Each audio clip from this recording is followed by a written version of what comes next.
Ito guys, yung exercise ko ngayon ay yung aking workout. So, workout, open goals, so total time 1 hour and 6 minutes. So, ang nalakad ko ay 3.40 kilometers. Almost 4 kilometers. At yung average pace niya ay 19.26 kilometer. Active calories is 145 calories. And the total calories na nawala is 222 calories. Dito naman sa average heart ay 106 BPM and then over 67. So, ang effort ko ay moderate lang. Moderate lang ang aking pag-exercise.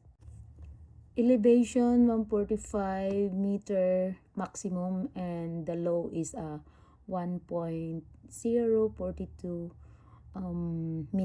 minutes or minimum.